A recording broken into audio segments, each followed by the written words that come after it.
for the 17 flats, what do you project the GDV at? 3.2 million. We bought that flat for 80,000. Fast forward, that property's doubled in value. It's 160,000. We met at school. Oh God. We've been married 22 years now. Yeah, We've got adult kids. Yeah, I know she doesn't look old enough to have adult great. kids. Yvonne is my life partner. Working with your spouse, give me some pros and cons. Okay, I will go for cons first. And we are back, another brand new episode of the PBK podcast. Now, each and every week, we bring you an amazing special guest. But this week, you're in for a treat. It's a 2-for-1, a bog off, a buy one, get one free. Derek, Yvonne, how you doing? We're doing very well, thank you. How are you? Well, I was doing very well, but then we had to discuss your name off camera.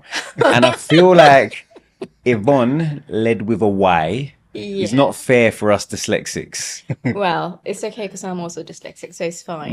We can work our way around it. So you're bonding early. Get the host on side. Make sure that Derek gets asked the difficult questions today. Yes, you're difficult. I like that. I'll be handed over those hot Tactile. potatoes to you. You No, know, over to you. Well, we actually are going to have a really interesting episode today because the last time we saw each other in person like this was actually the first time you did a consultation with myself. That's right. And you've, for context, have been in property in terms of buying your first property 17 years ago, now built up a 7-figure portfolio, and you're moving into now, I would say, like the ascendancy of your property development career with your biggest project to date. That's right, yeah. And loads of people are going to be super excited about that. I believe it's at present potentially 17 units in Milton Keynes, scope to even go even bigger. Yeah.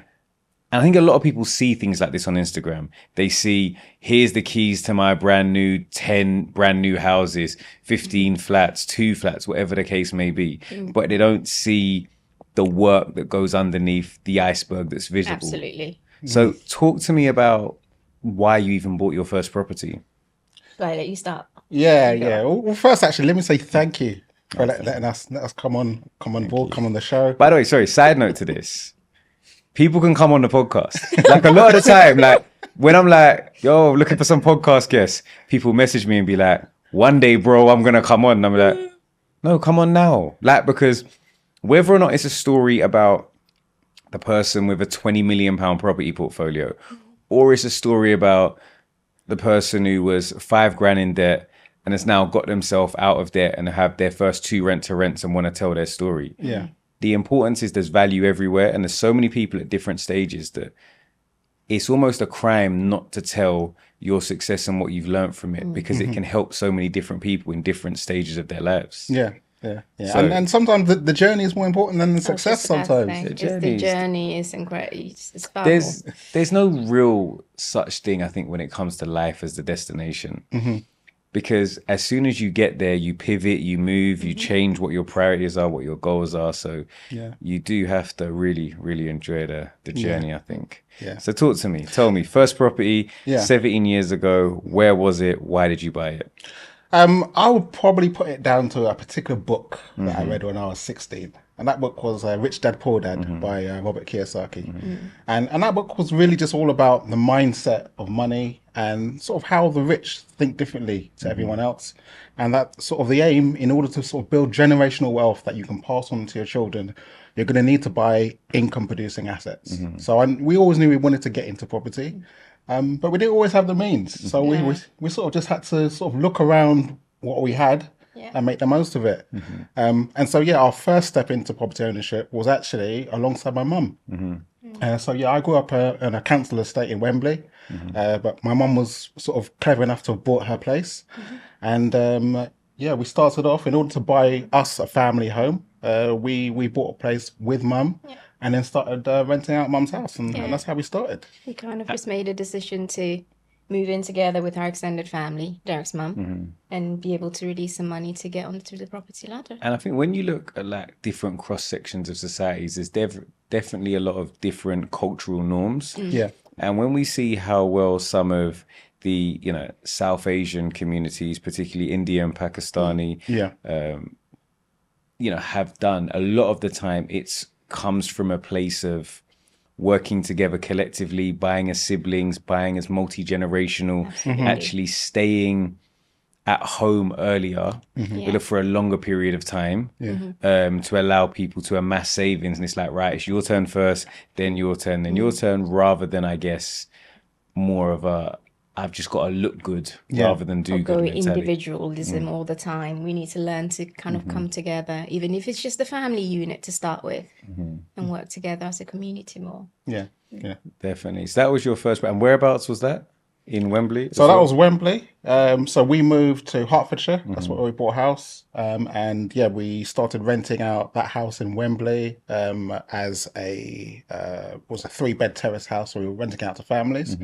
And that done quite well for us. And that was sort of our foray into being landlords, wasn't it? Yeah. Were there any experiences in that first landlord experience that kind of took you by surprise? And did you self-manage or did you have an agent? So yeah, so we self-managed. Still do. Still do. 17 years later. Yeah.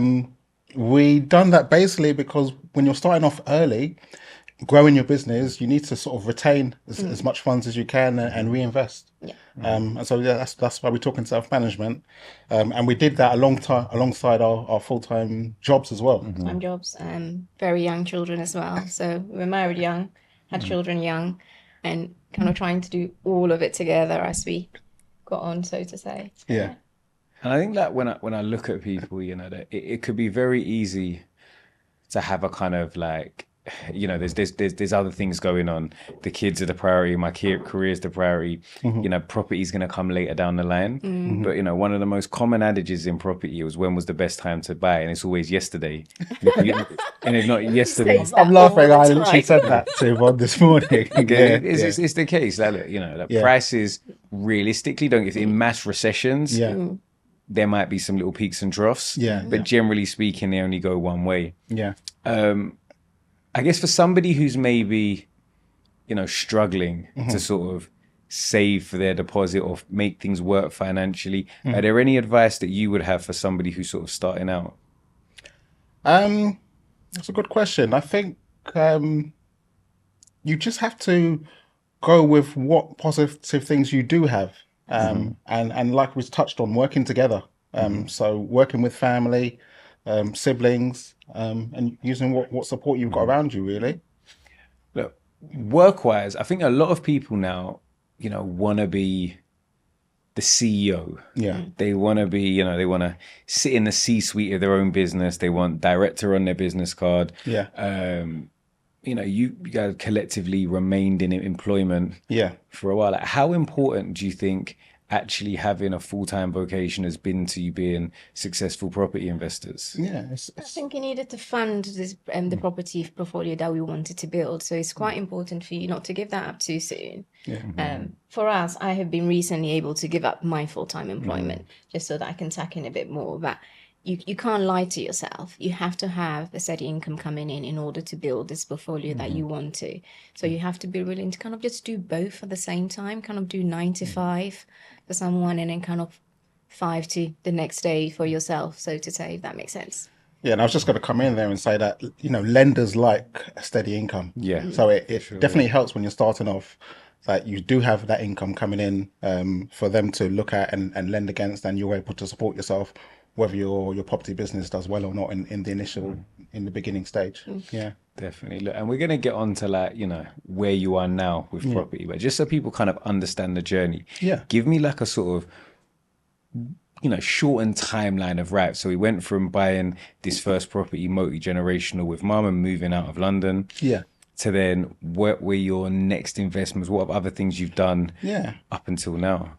So after that one, we started looking at, okay, how are we going to do this property thing properly? So that was almost a little bit accidental landlord, but now we want to be proper landlords, and we looked at what we want to do next, and we decided to buy a 1-bed flat in Luton. And this was in 2015.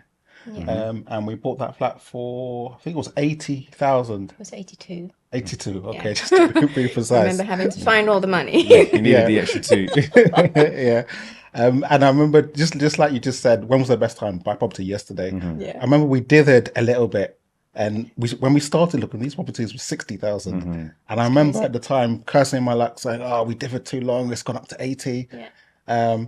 Fast forward to now, 2025, that property's doubled in value. It's 160,000. So it really does show that the best time to buy property was yesterday. Just make a start. And I think that's it a lot of the time. Like, you know, when people look at things and they look for the why, they look for the reason to get going. Like, just have a conversation with any friends, family members that are maybe the generation older than you. Yeah. And just ask them how much they paid for their house. Yeah. And then get on Rightmove. And a lot of the time, if that doesn't inspire you to say, you know what, let me maybe take the step. Yeah. I'm not sure what we'll see. Bought in Luton. Yeah. You know, you've now managing 2 properties whilst working, you know. Did you at any point start to feel like you were being spread too thinly? Like, how did you delegate time? No, I would say we kind of gave it our all. I mean, we had weekends at the property where we would take the kids with us and they would do the gardening that was required to be done. You know, some would be painting the fence. We kind of just gave everything. We would, you know, we would turn up and do everything ourselves, 9 to 5 in the office, and then weekends. Yeah, I think we're very much a tag team, and that's why we're both here today. You know, when one can do something, somebody else is busy doing something else, and so on. We're fortunate in that in my job, I work shift work, so I've always got part of the day or part of the week free, and Yvonne is able to choose her hours now. So yeah, just between us, although it's not easy, especially in the early days, between us, we just found a way to make it work, really. That's good. And it's a really good segue on to my next question, which hopefully the chairs remain as closely together.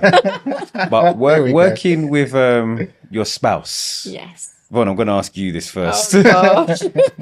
Give me some pros and cons. Okay, I will go for cons first. This episode of the podcast is sponsored by the PBK community. Now, if you're serious about starting or scaling your property portfolio, but you're feeling stuck or feeling like you're running in circles, trust me, I've been there. But listen, you don't have to go it alone. That's why I put together the PBK community, a space where you get real support, build real connections, and yield real results. Now, we're talking direct access to my power team like lawyers, brokers, architects, and so much more. Bi-weekly Zoom calls with industry pros and template contracts and bespoke tools to make sure you're not wasting time on the wrong moves. And exclusive property deals sourced specifically for members' needs. No fluff, no gimmicks, just support and resources you actually need to level up your property game. This isn't another networking group. It's an elite membership designed for property entrepreneurs who want to be on the inside. We're talking proven systems to streamline your operations, expert-led training to help you work smarter and faster, and a community of like-minded investors. So if you're tired of trying to do it all on your own and you're ready to start implementing the right systems right now, let's book a call with me and my team to chat about how we can make it happen. The link will be in the bio. Now back to the video. And I'm not sure if this is a con actually. Derek will work himself to the ground. He doesn't know where to stop. He's relentless. And some people might be like, wow, that's an incredible attribute to have. That just means that everything else falls away. He doesn't quite get into family life. I have to constantly be forcing him to find balance. So I suppose that it can be a con, but maybe it's a pro for him as well. Because I guess it's like in that side of things, you've got 2 hats on. You've got from a business perspective, this is amazing. Yes. From a life perspective and life balance, you're looking at it like, and you're actually the business partner in the business, but you're also the partner in the relationship. Well, right? So now it's a nightmare. Yeah. It's but I have we both, the things that we're both good at, we're quite good, really good at them. So I have a way of, I'm very patient. It would take as long as it takes for me to make sure that he's getting that balance and constantly reminding him that, you know, we've got 3 kids. They're not going to care what we leave for them later on down the line. They're going to care that you are in around. So just finding that balance. And often when he gets there, like book a family breakaway and he's like, oh my God, that was really nice. I didn't realize how much I needed it. And I was like, it took me 6 months to literally force you to agree take a break take a break. So it's hard, but I think when you can get it working like we have, it's incredible. I'm like, it's a little bit sad, but he is my best friend. Nice. Yeah, just for a bit of context though, so we met at school. Oh God. We've been married 22 years now. We've got adult kids Yeah, I know adult-ish. she doesn't look old enough to have Oh, adult great. kids. But yeah, Yvonne is my life partner. Yeah. And when you're doing, I think when you're doing any business, but certainly with property, it's lonely at times. Sure. So it's nice to have someone with you doing it. And I think in any business that you do, your partner needs to be on board with what you're doing, because business is all consuming. Do you feel like you have defined roles within the business, or do you feel like you both do bits of everything? We probably do bits of everything. I think I'm it sort shifts. of the sort of business sort of strategic mind. Dot the I's, cross the T's, make sure everything's all in order.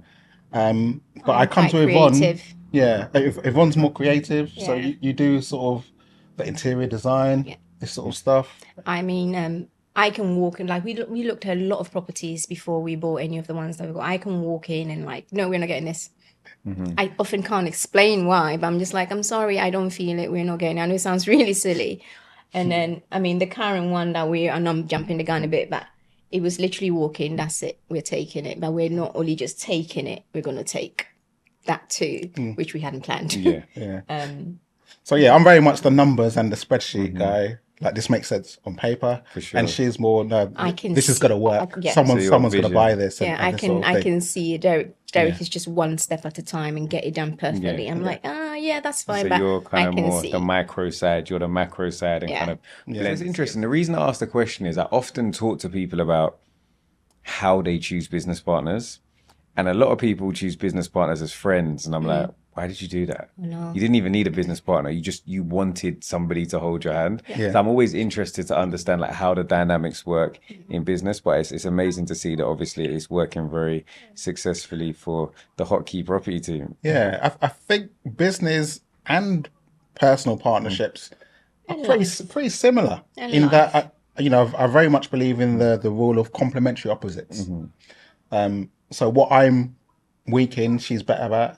What she's weak in, I'm better at, and we find a way to sort of make it work, both with business and personally. And we've found out how we can disagree on things, but we've found out how to disagree. By the way, for those of you who like can read body language, that was an interesting laugh. Just rewind it back a little bit and watch that one. But look, no, I see it, and I see it works. It works like, in terms of the portfolio that you've built, the fact that the time frame that it's lasted for, the progression that we've seen over the years. Look, we're going to go into kind of what you've done in the middle ground, outside of buying properties. But I really want to take a step forward, because when you first approached me, I think you'd said, look, can I book a call? And I said, yeah. He was like, can I do it in person? I was like, not really. He was like, no, can I do it in person? I was like, you don't ask, you don't get. Go ahead, yeah, fine. And obviously you met and you showed me the scheme. And I think, I just like to hear more about how you found that project, what it looks like now, and talk me through some of the processes that you've had to implement to kind of get it, I guess, to this stage. Yeah. Do you want to talk about how we found it? Oh, okay. Yeah, I'll go for it. So it was over 18 months we were looking? Yeah. Initially, we were looking for something that maybe we can turn it into 4, 5, 6 and 1-bed flats. It was looking like really dry. We went up to Milton Keynes to meet an agent to see a property. It was all going well till we kind of realized that we were not going to be able to do what we wanted to do. To make the numbers work. To make the etc., numbers work. And it was really disappointed, because it's just like we thought that was it. We'd been working with that agent for a while. So look, there's a property that's coming on the market maybe in a few weeks. It's just around the corner. It's not on yet. Would you like to see it? And we're like, oh, okay, eye roll. We went over, and as we walked in, it was incredible. It was like, it's a really old building. It had all this kind of old features with it. But we quickly realized that it shared like a common area with a neighboring property. And we worked out that if we were to just buy this, we're going to have issues going forward in the future. So we said to him, well, what about this one? And he's like, funny enough, that's also coming on the market very soon. We, at that time, didn't know how we were going to fund it, because we went out to go and look for one that we can like turn into 5 flats. So we want to buy both. And that was just me saying, that's it, Derek, we're buying both. I don't know how we were going to do it. it was kind of his job to work that out. But I knew that with both of them, we had something kind of good in the making. And fast forward, another 2 years, and we've got it. We've had it for a year now. Yeah. So it wasn't easy buying both. Somehow we scraped together the funds, got the deal over the line. It was a very difficult purchase. Oh my God, yes. I think that's a different episode.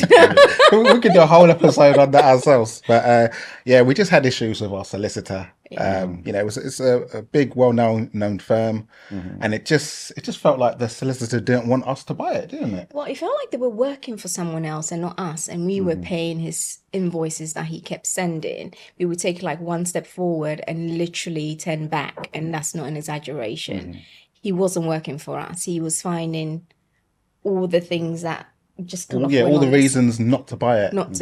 Yeah. And it is like, obviously, solicitors' roles are like, if we look at like a football team, like they're your goalkeeper, they're your last line of defense to protect you from stuff. But also at the same time, if you use that same analogy, they can't just sit on the ball. Yes. They need to distribute, they need to get the game going. So I think I'd advised you on a solicitor. You did. We substituted our solicitors, to stick with your footballing analogy. And we came to you and said, look, Kazy, we're banging our head against the wall with our solicitor. Can you recommend anyone? And then you came up trumps. It was amazing. And then our solicitor that we got in the end did what we needed to do to get the deal over the line very quickly. It was like, I mean, I can't even find the words. It was how can this move so quickly when for months we haven't moved at all? Look, it's experience, and that's where you know, marketing's great. Like what people say they do and how they look online and all these things are great, but realistically, like one of the things, and that's why we built like the PBK community, is like having access to a tried and tested team of people, whether it's architects, solicitors, structural engineers, lenders, brokers, all of the people that, you know, they would fit into that like dream team 11-a-side team to allow you to get moving with confidence. Because one thing I always say is like property is not different from any other business, but mistakes are expensive. And so you want to have confidence that you can't do everything, but when you employ somebody, obviously there's oversight, but they can get the job done. And they know what they're doing. Exactly. I mean, it's true what they say. They say your network is your net worth. That's such a true statement. You know, you in property you need a good team, and you're only as good as your team. So you know, it's really important. So you saw this building. Obviously, initially you're looking for 6 flats. You've then actually seen 2 buildings next to each other. You mentioned I think they had some nice features. Absolutely. Are you going to tell me they were listed buildings now? No. Okay, this is what was so shocking. Good. And I think at the time we panicked as well, like, oh my God, we have to really hurry up and buy this because we can't believe it's not listed. So the buildings have a really interesting history. So one of them is it was most recently a bathroom warehouse. Before that was a Barclays bank. It's got a basement. Which we've gone we've gone looking for the bank vault and the money, but we haven't found anything. But originally it was built in 1880. And it was the village town hall. Okay, so we're talking basically 150 years old. So it's a really substantial, nice looking building, and lots of history, and that's why we've sort of calling our project Town Hall Residential, because we're turning a town hall into nice residential apartments. Amazing. So where are you? Have you got planning now? Where are you in the planning process? Because that's really, we talk about good solicitors to get it over the line, good broker or lender to actually get you the money to allow you to get it over the line. Your next step then with a development project is really going to be your key professionals, your architects, planning consultants, etc. So we're delighted to say that we have recently been granted planning permission for phase 1, which is our first 17 units. That's been a journey as well. That was a journey. The planning process, it's not as slick and as quick as it should be, and you need patience. That's definitely quite an understatement. Talk to me about some of the pitfalls or issues you had during planning that maybe people that are aspiring to get to where you are wouldn't be privy to. So we took the permitted development planning route. That is the most straightforward way, because it is literally, it's a tick box tick box exercise. Get my words out. Do you need some water? Yeah, okay. And as long as your site meet the criteria, then it should go through without any issues. It's meant to go through in a 2-month statutory time frame, but the reality is nobody's holding the planning department to that. If they take longer, it takes longer. Funnily enough, actually, if they're taking too long, the appeal process almost is initially you need to go to them and put in another application To say they're taking to too say long. you're taking too long. Yeah. So there's recourse in these places where, particularly under Class MA, technically, like if they take a certain amount of time, Yes. it's deemed as granted. However, Yeah. it's You still need who the do you go paperwork. to for Yeah. that consent? Because Yeah. like, well, it's deemed, Yeah. but there's still nobody to sign this off. Yeah. Yeah. Wow. Yeah. The bank aren't happy with just Deemed, you've got yeah. it automatically. You need the piece of paper. And funny enough, that's what happened to us. Yeah, They okay. took so long. Yeah. They missed their own deadlines. Yeah. But we got it in the end. We did. That's the main thing. And in terms of, did you deviate from the initial plans? Because for phase 1, Yes. was it always 17 units? Was it bigger? Was it smaller? What does it look like? It started off smaller, Yeah. but the smaller scheme didn't quite work with the numbers. So what we actually did with the help of a planning consultant was that we put in a full planning application to add in some extra doors and windows to the building as it was, as a commercial property. And with permission for that, we've then gone for a further permitted development application with better numbers. And it's those numbers that then make the scheme work. And with it being so over the 9 units, was there any affordable housing element of it? Or Yeah, no, there isn't, because that doesn't apply to PD, permitted development. So that's another good reason to stick within PD if you can. Yeah. And I guess, yeah, because of that, you haven't also got the different like percentage requirements for To X get number back, of yeah. 3 beds, X number of 2 beds, Yeah. X number of 1 beds. And that's, I guess, like, you know, why commercial to residential conversions and PD stuff has become very popular Yeah. purely because of that. Yeah. What, I mean, what's next for you? Because obviously you've got this now, that's your phase 1. Yeah. Are you back into planning? Are you looking to start the build? Where are you with the project overall? Yeah, so we're looking to start the build fairly soon. We're doing tendering at the moment to contractors. We're just sorting out the build finance, but also we're also looking to strengthen our professional team as well. Yeah, we're very much looking to work with other professionals, investors, can help us with this phase and also the following phase. And with your drawings, have you got like complete building control packages now? You're all done and Yeah, it's dusted? pretty much all there, ready to go through building control. So yeah, it's pretty much good to go. I think, look, and I think this is it. Like, we've spoken about this on previous episodes, but what a lot of people find is that the larger they go, actually, it can sometimes, in a convoluted way, almost become more straightforward because you can scale it afford to have a bigger build team, a project manager, a site manager, like, you know, somebody who's doing all of your construction management plans, who's dealing all your signing off your pre-commencement conditions, Yeah. dealing with your new build warranties and your setup and liaising with building control. Whereas if you're refurbishing that flat in Luton, Yeah. you don't have the luxury of a QS, Yeah. stru- We did like, that you know, ourselves. everything. You are your own QS, you are Yeah. your own interior architect, you are Yeah. your And some own little kids doing some architect work. for a lot of stuff. Exactly. Like, Yeah. so that's really interesting. What would you say in terms of scaling up is probably one of the biggest learning curves you've had from preparing to do a bigger project? I think it's just realizing that because we've always worked just us, we've been able to meet our own deadlines, but realizing that every kind of team needs their own deadlines. And then once they have it, then you need to collaborate with everyone else on. So that's been a big learning curve. But we will have a deadline that we know we need to meet, and we think we've built in enough contingencies, but then everybody else's information needs to be collated. So that's been a little, I wouldn't say a shock, but that's just been a bit like, what do you mean you're not ready? Yeah. Yeah. Yeah, it is. It is very much so. You are the conductor of the orchestra trying to make Yeah, for everything me, sound for correct. me, it's about handing over the reins. Oh, yeah, and, he's not very and good at letting that. my professionals get on with what they need to do. We've sort of learned through managing our own property portfolio. We've had over 70 tenants through our portfolio. That's a lot of work, and we've realised that if we want to get to that next level of sort of landlords and developers. And going back to what I read in the book in the beginning, is that you don't want to be giving yourself another full-time job. It is about having that passive income. So in this bigger development, I don't have a choice. There's no way I'm going to be doing the painting, managing the tenants and all that sort of stuff. I've got to hand it over to a professional team. And so that's the big thing that I've learned that I needed to do. And that's what they're getting on with now for us. No. In terms of structuring the deal, because obviously you've managed to get the funds initially to acquire the property. You've now got planning, which means, your asset value has increased. How are you going to fund, the builds going forward? So we're going to be moving from a purchase bridge onto a development bridge.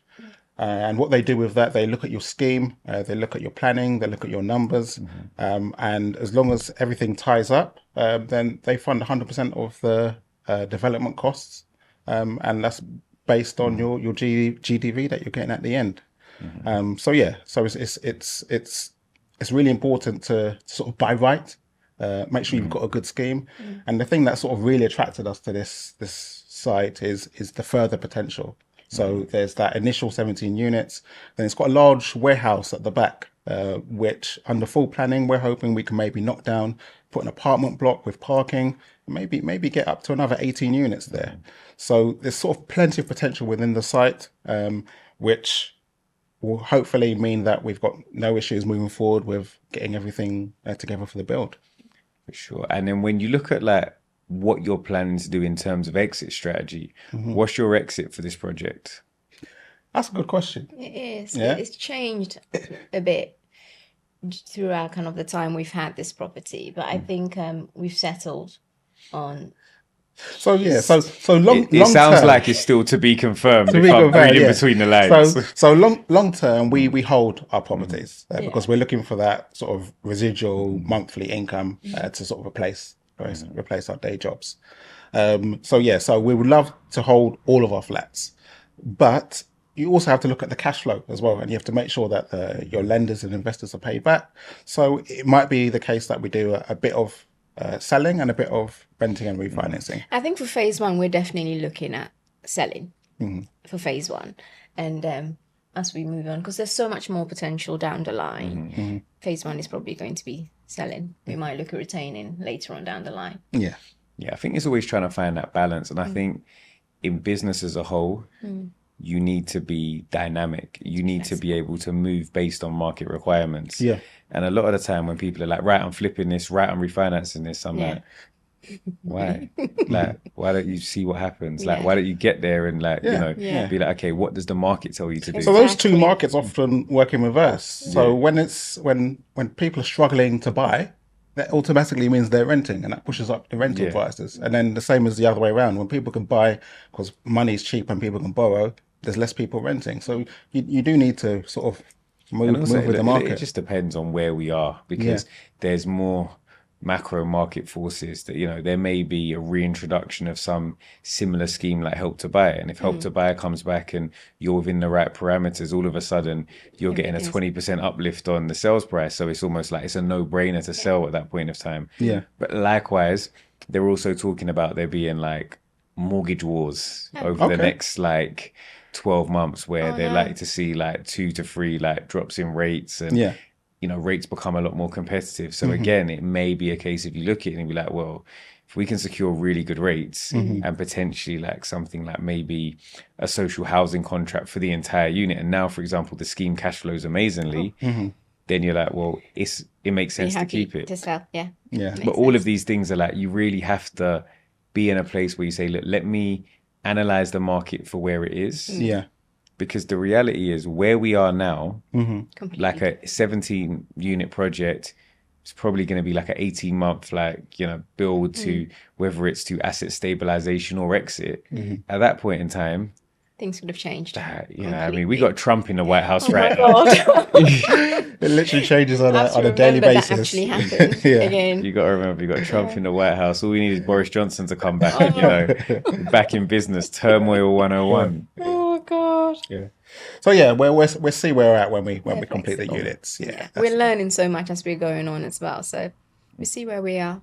Yeah. I think for us now, we want to see through. Yeah. It's been a journey, and I think that's the important. Has there ever been a point where you've looked at it and you've got planning and you said, you know what, this is our number. If somebody came and offered us this amount, we would just say, look, let's make the money. No. For me, because of Nope. So now, before you even think about it, I'm answering this one. We did get an offer for the warehouse. The agent did come back to us, the one that helped us buy, and we did get an offer for the warehouse, and it was a straight no. You know, it's the icing on the cake, so to say. So no to the warehouse, because of. Remember when I said for me, it's like I see the vision. And because of the vision I've seen for the build, it's just like, no, this is for us to complete, however hard and however long it might take. No, I'm with you, by the way. This is for us to complete. A lot of the time, like I do stuff and I get planning and I'm like, there's like, you know, for argument's sake, you buy a house and there might be a planning uplift of 200,000. I'm like, I could walk away without doing a single thing and make the 200,000, or I could do all the works and have all the stress with the builders, the lenders, and you can double and then sometimes a lot more in terms of your return. Yeah. I just feel like I see the story with it being town hall residential. I've already been scouring the internet on the history of the town, already started downloading pictures. I have a real, I want it to be back to the community. I want, you know, once upon a time, this building was the center of the community, and I would like to see it back like that again. And I feel like we've got to make that happen. Yeah. Can't see us selling on to someone that just comes to... Yeah. And it depends on your long-term goals as well. So, you know, it depends if you want to keep needing to find new projects or if you think that this is the project sort of that delivers your sort of end goal, which was is our pension, really. That's the way we see it. That's what he's saying now. Yeah. I'm sure he's looking elsewhere already. Yeah, because I'm sure. Cause the other thing is as well, doing a project like this, what it does is it puts you on the map. So now, for example, that's now your portfolio. So say there's another landowner, he maybe not want to sell, but maybe now he wants to JV with Hotkey Properties. He's like, well, I've seen how you've taken that asset and increased the value exponentially. Actually, now how about I've got the asset, you bring the expertise. So a lot of the time, the value isn't actually in the uplift from that particular deal. It's because of the proof of concept and exposure that you can get from delivering something at a high standard. Yeah, and then we just feel there's something that we've been building up to over the years. So, you know, we've done simple buy-to-lets, we've done HMOs, and I sort of see this project as having almost the best of both worlds. And what I mean by that is that what I like about buy-to-lets is that the management is quite hands-off. People stay in buy-to-lets quite long, and you know, our flat in Luton, I barely ever need to go and see it. We've got a really good couple in there at the moment, and they're happy as Larry. HMOs are a little bit more work in terms of the tenant turnover, all that sort of thing, but the returns are better because you're sweating the asset. Our previous guest called HMOs, what was it? High maintenance operations. Yeah, that's not too far wrong. It's to not be too fair, far. We've called them many things. I've called them my children. Literally, was like being mum to some tenants. This person drank my milk. This person like slams the door when they leave at night. This person washed their clothes too late. And it's crazy. It's like you're in the house with the person, have a conversation. Why are you calling me? Because your mum. Even live there. No, your mum. But that's what it was. We had children. Yeah. And it's just like 3's enough. We don't need anymore. Yeah. And that's why I think like creating, because if you were British Gas, people don't call up to complain. Whereas like, you know, whereas if you call your landlord or your local plumber about something, you want to explain the whole story and X, Y, or Z. Whereas so you kind of have to put your best foot forward and create a standard of communication, I think. You're 100% right. And in the early days, you know, our brand is that we look after our tenants. We care. We would only put people in homes that we'll be happy to put our own children in, for example. So we care. But the flip side of that is that tenants can take that too far, and we used to get, you know, calls all the time. We're talking this morning. You know, our kids knew the names of one of our tenants. He calls us so much. I'm not going to out him. They used to stress them. But it was too much. And you exactly what you said. You have to set the standard for how you're going to communicate professionally with your tenants. So definitely. The simple answer is I never answer the phone now. Yeah. I only need to know about things which are urgent. Everything else you can put in a text message. and I'll get back to you in a reasonable amount of time. If something's urgent, send me a picture of, the water leaking through the ceiling. I'll give you a call back straight away. But it is just setting out that sort of a professional boundary between you and your tenants, so that you sort of you know where you stand on both sides. So yeah, I think that's important. Definitely. Yeah. For the 17 flats, what do you project the GDV at, and has that moved from the point of offering? No, it hasn't moved too much. We're looking at around about 3.2, 3.2 million for the GDV for the 17 flats. The market's been sort of quite flat over the last It's few changed a years. bit. Stagnant-ish. Yeah. let's say. I'm hoping it will switch the other way by the time we're done. But long run, property prices generally only go in one direction. Yeah. And with these phase 2, similar sorts of values, subject to planning. Yeah. In your entire property journey, what is, I think I might know the answers to this already, but which is like your most memorable property that you've purchased? Oh. It depends what we mean by good memorable. Memorable. Yeah. I left it subjective on purpose. Okay. But I'll tell you what my you answer go. is. Yeah? My favourite property is that 1-bed flat in Luton, believe it or not. Yeah. And the reason I say that is because that one was our sort of first real foray into being property investors. And that one's done really well. So that one's doubled in value. We've refinanced. We've taken out all the money that we've put into it. So it's a bit like buying a flat for free. I think they call that a unicorn. Yeah. It's so rare. So yeah, that one, that's my favourite one at the moment. I don't know if I have a favorite, but now that you say that one, Yeah. I think it's my favorite because of the learning opportunities that particular flat offered us and continue to offer us. You know, we have learned so much in terms of leasehold. And so, I mean, we've only ever had one eviction, and that was in that property. Yeah. So it's not plain sailing, is it? It hasn't been plain my sailing, gosh. but obviously we've come up on top. Yeah. Both all the time. But it's just like, that's what I think I like about it. It's been a little test ground that is proven quite fruitful. Yeah. And because it's just that one, we've managed to learn so much, and it's probably why we're able to go for a bigger HMO and now where we are now. Yeah. It's It was all. It is all that's about. my favorite too. Yeah, it is all about sort of taking the lessons that you learn and applying them and then scaling up. Yeah. I think if I was to listen to this podcast back, or if they were to turn it into a drinking game, I think if you use the word learning, there'd be a lot of drunk people. It's like, why do you think that? Is it so important for you to always be learning realistically? Success doesn't happen overnight. No. You've had many fantastic guests, sitting in these chairs, and they're doing big schemes and big numbers, but it just doesn't happen overnight. Everyone has to go through the trials and tribulations in order to get to where they're going. And that's why, like we were saying at the beginning, the success isn't actually in the success. The success is in the journey, what you've had to overcome along the way. And to be honest, if you're sitting here breathing, standing, healthy, then you've actually overcome all the challenges that have come your way. And that's something to be really proud of. Yeah.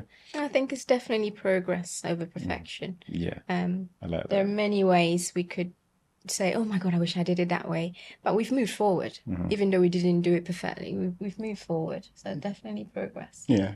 I think you need to have a mindset of turning problems and failure. You need to have a mindset of turning that around. Failure is only failure if you stop when you have a problem. Yeah. But if you're willing to just back up a couple steps, pivot and go again, then you can overcome whatever's put in your way. So yeah, and that is the property journey. Really, it really is. Considering you've already got an active 7-figure portfolio, you've got 3.2 million, basically in construction, a potential another 3 million plus in the pipeline. Why do you still want to come on the podcast?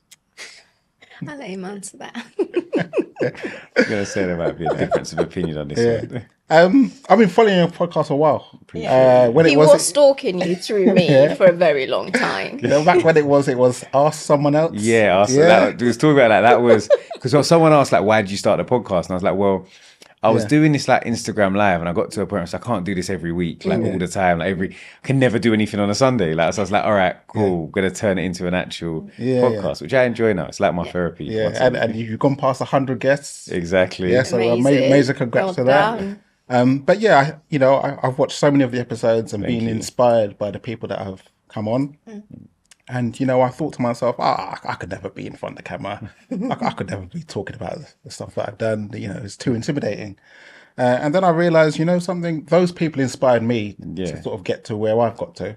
And I think we've got an interesting story to tell. No, for sure. So, yeah, I thought we'll come on and just share the reality of life It's not all bits and glamours. as landlords, as parents, as working a full-time job alongside what you're doing, just sharing the reality of that.